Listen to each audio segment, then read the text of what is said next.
scythe to the criticalness of Virgo. Virgo has such a critical quality, and I feel that Ketu's ideal demand, or rather one of them, will be for us to learn to stop being such a critic. But Ketu will also be bringing his spiritual side to our level of connection to the healer nature of the sign Virgo. Go into healing. And remember, with Pisces opposite having a drive into intuition, you might want to go into intuitive healing, and certainly some non-regulation state medicine approach to healing. In fact, I can tell you that I've recently just met a most wonderful herbalist with the purpose of reducing national health medications, which I feel were numbing me and dulling me down.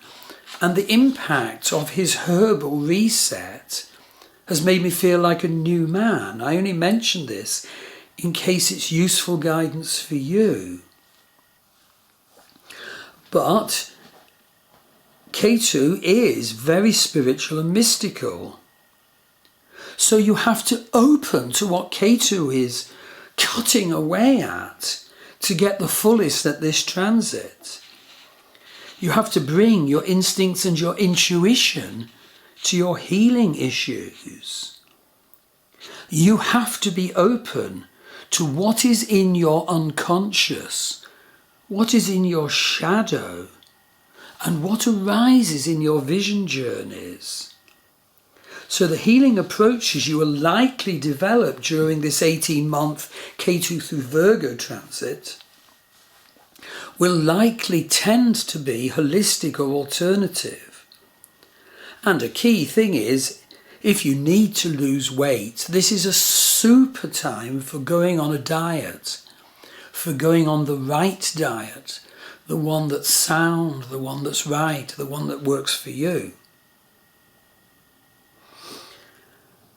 As I said, Ketu will also highlight our need for healing of our Virgo overcritical nature, if we have that.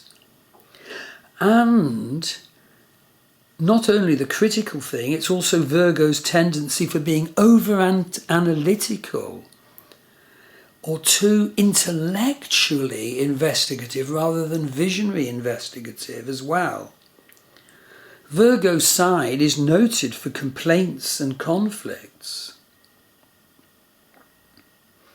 And of course, as at any time in our life, Ketu's energy, as always, calls us to bring healing to our past life issues and to our ancestral issues. And again, I can guide you through that as an add-on to a reading or a course which you can enroll for.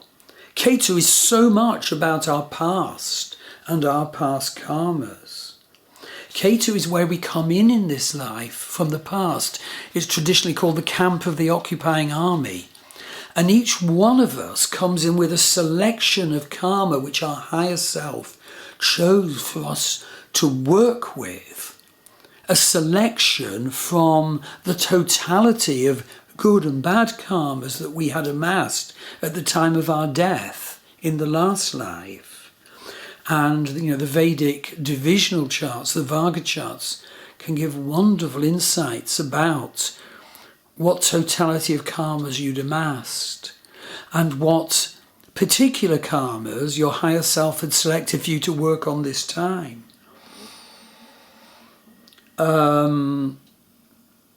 So doing work with past lives and ancestry is so important. I've done loads of it during my Ketu transit through Libra because my South Node is in Libra, so it was my nodal return. And wonderful people came to me out of nowhere, saying they'd been called to offer healings of past lives and ancestry, and I benefited so much. And indeed, Ketu is the past, so people from your past can enter your life now, and issues from your past can re-enter your life now. And in particular, look out for past issues where you behave badly. They can arise with the call for you to do your best in whatever way is possible to rectify those. And also be aware that talents that are latent in you can arise now at the time of this Ketu transit.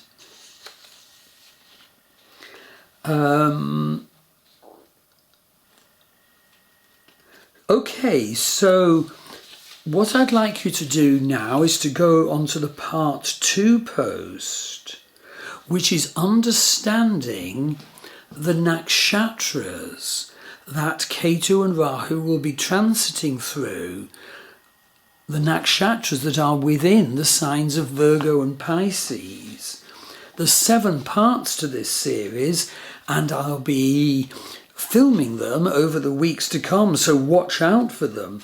But the next one I'm actually going to film now, so that you can understand how Ketu energy will, as it were, be filtered through the nakshatra that Ketu is transiting through. How Rahu energy will be filtered through the nakshatra that Rahu is transiting through. So, do get a reading from me if you would like my help with managing the nodal transit, which starts now through Virgo and Pisces. Or if you'd like, help with your fate, destiny and karma declaration that's within your astrology. And of course with options for healings and vision work as well. In fact, my wife Maggie Pashley, whose website is in the associated blog, does many healing modalities online. Many different sorts, and they may be of help. So I want to wish you the very best in your diligent application and effort into understanding the highest of the meaning for you in the upcoming transit of Rahu through Pisces and Ketu through Virgo.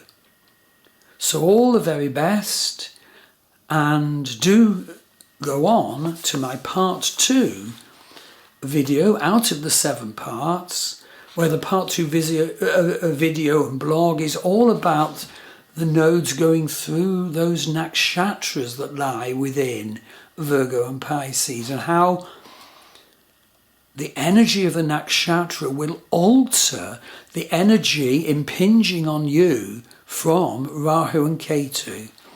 So all my best wishes, and thank you.